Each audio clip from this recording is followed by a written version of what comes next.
Like many veterans, this last week has been one that has seen me struggle through anger and grief and rage, the feeling abandonment of not just a country, but the sacrifice that my friends made. I've been to funerals from Poole to Dunblane. I've watched good men go into the earth, taking with them a part of me and a part of all of us. And this week has torn open some of those wounds, left them raw, left us all hurting. And I know it's not just soldiers.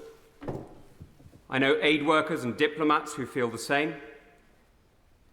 I know journalists who've been the witnesses to our country in its heroic effort to save people from the most horrific fates. I know that we've all been struggling. And if this recall has done one thing, let me tell you now, Mr. Speaker, it's achieved one thing already.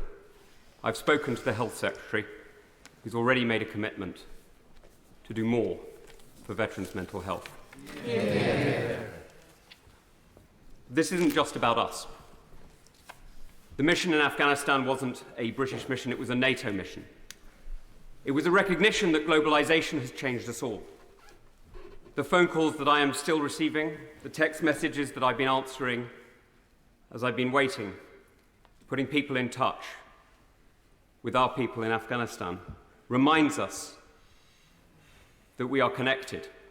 We are connected still today, and Afghanistan is not a far country about which we know little.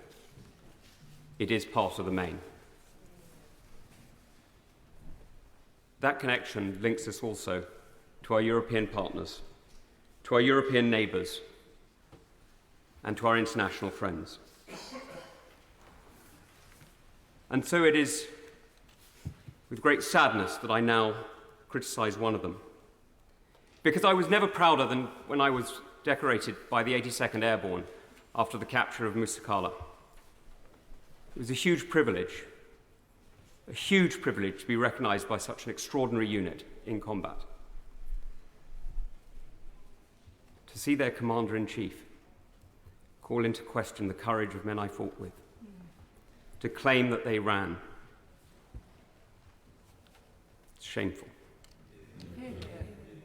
Those who have never fought for the colours they fly should be careful about criticising those who have. Yeah. Because what we've done in these last few days is we've demonstrated that it's not armies that win wars.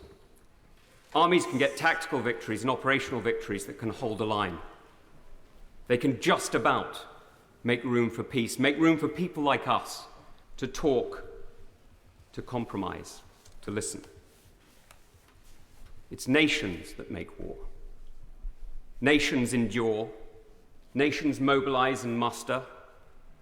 Nations determine and have patience.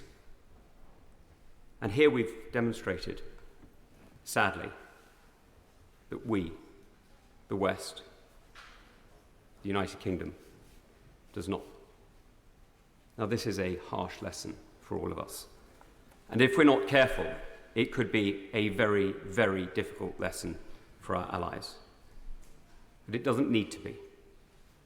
We can set out a vision, clearly articulated, for reinvigorating our European NATO partners, to make sure that we are not dependent on a single ally, on the decision of a single leader, but that we can work together with Japan and Australia, with France and Germany, with partners large and small, and make sure that we hold the line together. Because we know that patience wins. We know it because we have achieved it. We know it because we have delivered it. The Cold War was won with patience. Cyprus is at peace with patience.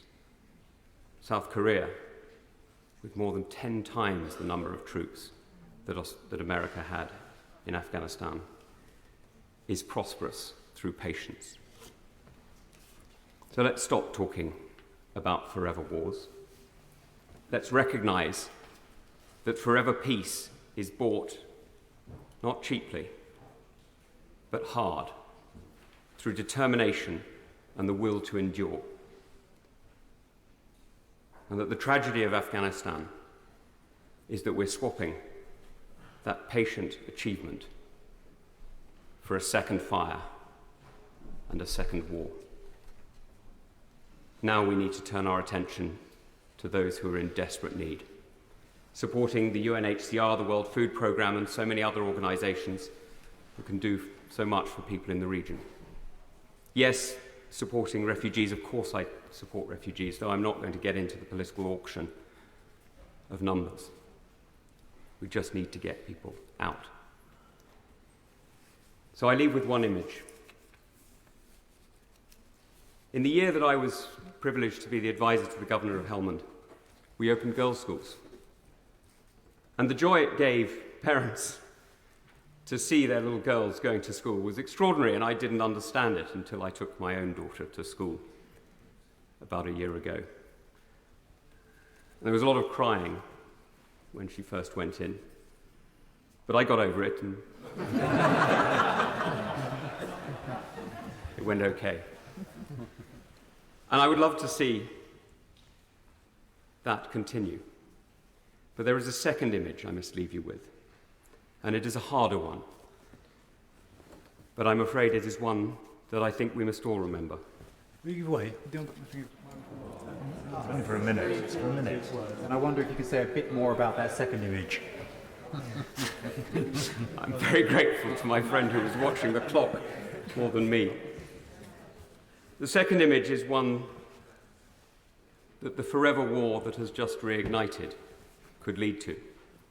It is the image of a man whose name I never knew, carrying a child who had died hours earlier, carrying this child into our firebase and begging for help. Now, there was nothing we could do. It was over. Because, Mr. Speaker, this is what defeat looks like. It's when you no longer have the choice as to how to help. This doesn't need to be defeat, but at the moment, it damn well feels like it. Ed Davey.